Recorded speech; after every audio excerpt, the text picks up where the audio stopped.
All right. Good day, everyone. It is your friend CryptoFace. Now, I have not gotten an answer back yet as far as booking an interview with Todd. I know he's having more interviews booked with other people, but we haven't gotten an answer yet. Yes or no. But today, my good friend Keith Waring is his YouTube channel, interviewed with Adam, and I sent Keith a good 3-4 paragraphs last night of kind of what my question concerns were, with specific something with a couple specifics, vulnerabilities with the Digitex platform that I see with trading with three pairs, the vulnerability of what will happen to everyone's profits, pairs, if someone like BITUNIX or anyone decides to dump the token price. And so first off, before we start this, I want to thank you, Keith. But let's go ahead and jump in. Let's jump in and see what happens and go from there. Catching a lot of attention from places you didn't have it before. One such place is a young trader who does a lot of leverage trading to some extent of success. A guy called CryptoFace, who got, can I just say, everyone in my Telegram room was very horrible to him. he got a right dressing down. Just some fucking horrible comments in there yesterday. I mean, like someone told him to get some rope and go string himself up. I was like, fucking hell. That's a bit strong. But he's talking about how I was getting all kinds of death threats in his little Telegram group. There was 4 or 5 people in there that were harassing, that were trolling and whatnot. CryptoFace sent me an email, message on Telegram, and he has concerns about the I forget the term he uses. It's quite a long message here, but it's the 3 coin issue of, obviously, if you want to trade, say, Bitcoin USD, you've got 3 coins involved, so you've got that extra volatility. Now, we spoke about this particular issue. Dollar isn't really a coin. Do you call the dollar a coin? Well, you know, but it's the 3 point, you know. There's an extra an extra element to trading on Digitex that there isn't on other exchanges. Yeah, now we spoke about this obviously the first time I ever interviewed you, which was the first time I'd ever spoken to you, and at the time, I can't really remember what the answer was. I mean, we're gonna let this play out, so I'm gonna let the whole thing play out, and then we'll rewatch it again. We'll go over the comments. But we're gonna let this whole thing play out as far as this question. What sort of solution do you have to stop the extra volatility, or does it retain the extra volatility? We have this booked. No, we have this booked. I can't leave now. Sorry, we have this booked. I booked a conference. Sorry, I got this conference room booked, and this fucking guy wants to kick me out. Fuck that. Hold on. Let me just get Lydia on the phone right now. Hold on. Give me one minute. Yeah. So what a time. I mean, I told you to make sure this didn't happen. Yeah, there's a guy at 5C telling me he's got it booked. What the fuck? I thought you booked this.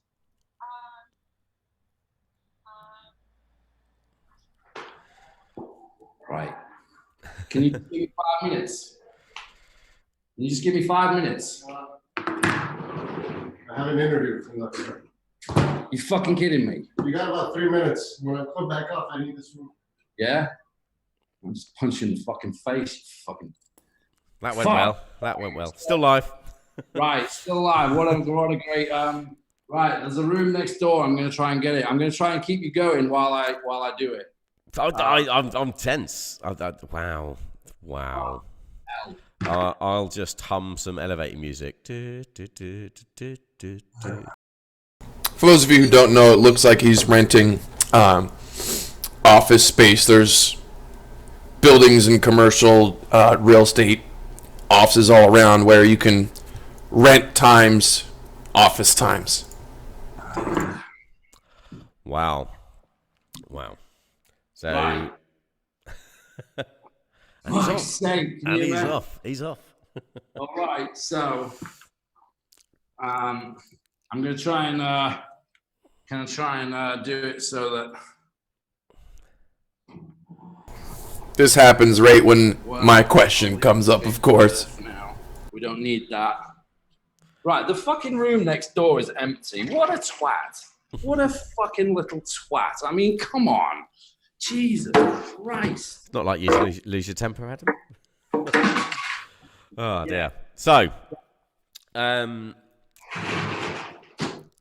then. So, bit of action shots. Look at that. Sorry about that. So, Jesus. The very room next door is empty, and he has to have that room.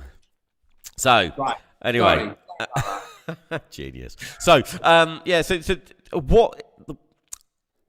He's written it's written in broken English, so I'm not going to read it word for word, but he's pointed out certain problems that he sees. I'll try and read out what I can. He says here, what do you have to say about the vulnerability of having everything pegged to the Digitex token? For example, if BitMEX or any enemies of Digitex decide to dump the token price, and I'll add to this as well, you as a large token holder and people on your team as large token holders, what is to stop them from taking positions and abusing their Digitex stack to manipulate a trade?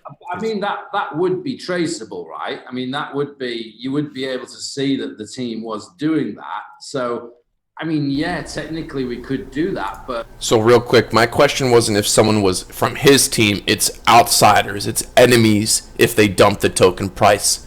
I mean, everybody would leave the exchange, wouldn't they? I mean, aren't we just destroying all the credibility of the exchange and therefore wrecking the token price? Wouldn't that encourage everybody to get out and then dump the token? I mean, yes, we could do that. It's like saying, if there was are we just going to self-destruct this to make a couple of, profitable trades? Look at this rationally. Is that something that we would do? Well, I think the question in people's minds, in particular, this guy CryptoFace as well. I mean, when you've got no revenue model apart from the token minting.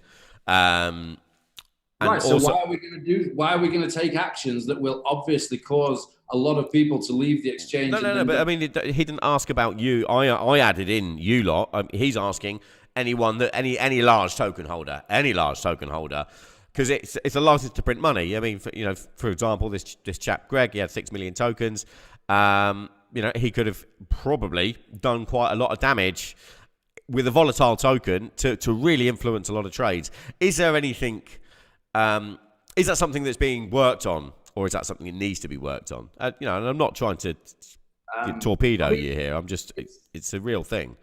Yeah, it's a real thing. I mean, I think I've addressed the fact that the team and myself wouldn't do that, because that would just be very bad, for us to be seen to be doing that. Right. So you don't want to do that side of it. But a competitor, I mean, for sure. I mean, a competitor, there's nothing stopping a competitor or a malicious actor, dumping a larger number of tokens to do that. I think once people saw that it was an effort at manipulation, I think attempts to dump tokens like that would become ineffective. So people don't know, they won't know, and by the time, if they even did find out, everyone's trades is when that dumps, everyone is wrecked. Everyone is wrecked. It might happen, it might work the first time or the second time, but I think people would be looking out for those manipulation attempts and maybe trying to pick up cheap tokens as someone dumped them at below market price. But everyone that is trading will be wrecked. I don't know, we're going to have to see. That's the kind of complicated, relationship that we've got between. So I can hear Lydia and that guy arguing next door now. Mm-hmm. Lydia's not happy either. So there is that complex plot twist. It's actually Lydia having the interview.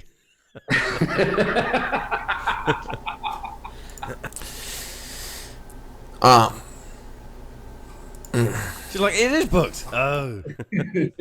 So there is that element, and we're going to have to see what effect attempts at manipulation like that have on the exchange. And I don't know what effect that is going to have. I can tell you what the effect is going to have. It's not we don't know what's going to happen. I'll tell you the effect it's going to have. It's going to be a big deal. a really big deal when everyone, no matter if their trade was successful or it was wrong, is wiped. And it's going to be a big, big problem. Let's let this finish, and then I'll talk about solution. I think it's almost done. I suspect that dumping large amounts of tokens at below market price is just going to cause people to scoop up cheap tokens.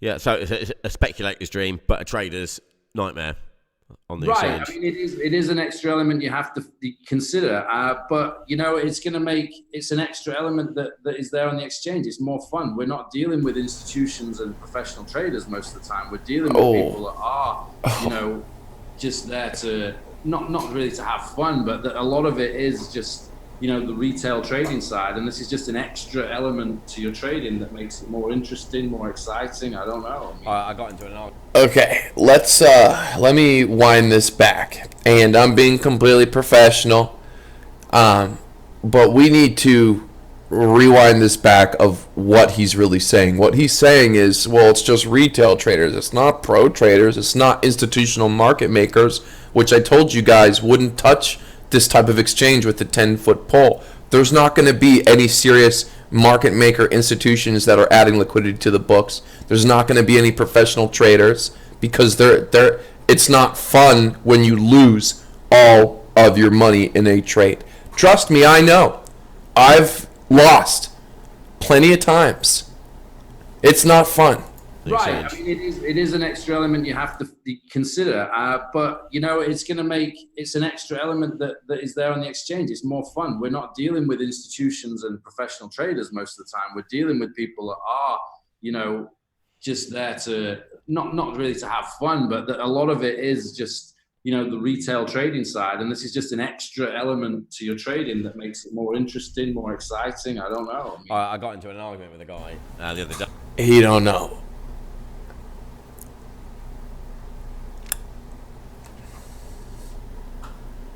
This has been my main concern. I don't care about spotware. I don't care about any of that. My main point is that if this exchange, or when this exchange, it could be beautiful, but what he's saying is it's not actually focused for traders. He's more focused on the token price. And so is Digitex just there to have a product so they could actually just have a token and hope the token skyrockets so you can make money off the token?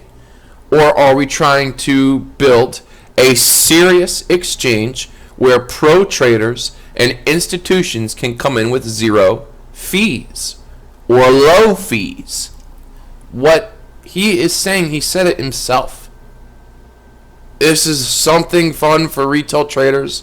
He don't know. And it's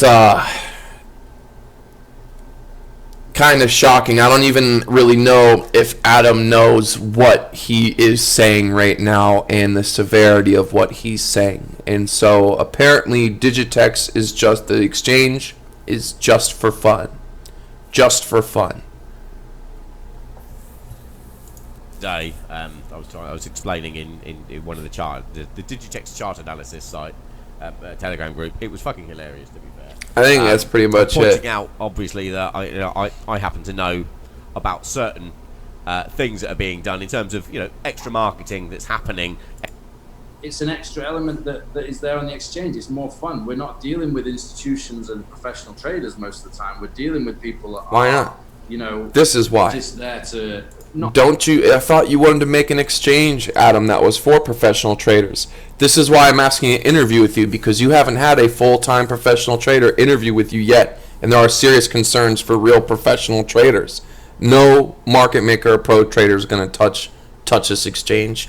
And in the end, when that cat is out of the bag, do you think people are just going to want to waste? Do you think the token price is going to hold? Do you think the token price is going to go up when everyone realizes that it is trading on Digitex is a complete gamble, and the odds are stacked way against you. Way against you. Not really to have fun, but a lot of it is just, you know, the retail trading side, and this is just an extra element to your trading that makes it more interesting, more exciting. I don't know. I got into an argument with a guy. So hopefully this video makes it to Adam, so we can give him a chance to rethink the plan of Digitex. Now, I am saying this to give you guys some credibility. I have consulted over 5. I can't list all of them. I had to sign non-disclosure agreements with the majority of them, actually. I have been flown across the world to consult and work with leverage exchanges so they can deliver a better product and service to you, me, everyone across the world. So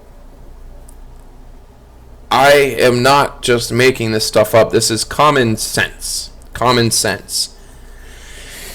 So Adam, be more than happy to have you on the CryptoFace channel to interview you, and we can go into more details. Keith, thank you for asking my questions. Overall, you did a pretty good job. You know, you added a little bit of your own thing in there, but that's cool. But hopefully, everyone that sees this video now understands what I have been saying for months now. I purchased Digitex tokens in like August or September of last year. And a month after is when I got into the details of it and was like, oh shit. Now, here's my solution, okay? You can have both options.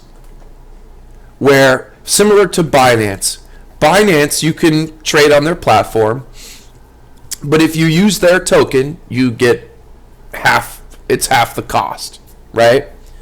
So Digitex could do the same thing, where if you agree to be locked in with their token as the base currency with profits and losses and whatnot, then you don't have to pay any fees. But if you don't want to be locked into a token and be vulnerable to attacks of dumping the market and whatnot, then you don't have to be and you could trade normally. That's the only way. Or Digitex just says we're not going to do no fees, we're going to do the smallest fees out there. That would be my solution. If Adam flew me over to London or Australia, wherever he is, to consult Digitex's platform, like I have with Bybit and many others. Look where Bybit is now. Now, I'm not saying I take all the credit, but I get a lot. I brought Bybit to the mainstream on YouTube. I was the first one, the only one, right? Bybit does so many things right. They listened and they got the market makers. Like I said, I am not saying I am the sole reason why Bybit is now a front runner and is blowing up, but I am a big reason. Big reason. Any YouTuber that's talking about Bybit is a stem from my ass. Because they listen to a real full-time trader that has over 600 members following and using my trades, my analysis. And I'm not saying I'm perfect, but I win a hell of a lot more than I lose, and I know what we deserve. And we do not want a fun, throw your money away. Tokens at below market price. I don't know. It's not for professional. We're not going for professional traders. We're not going for institutional market makers. Then what the hell are you doing? You said Spotware, Adam, when they didn't have a volume figure. You said, well, what the hell are you building?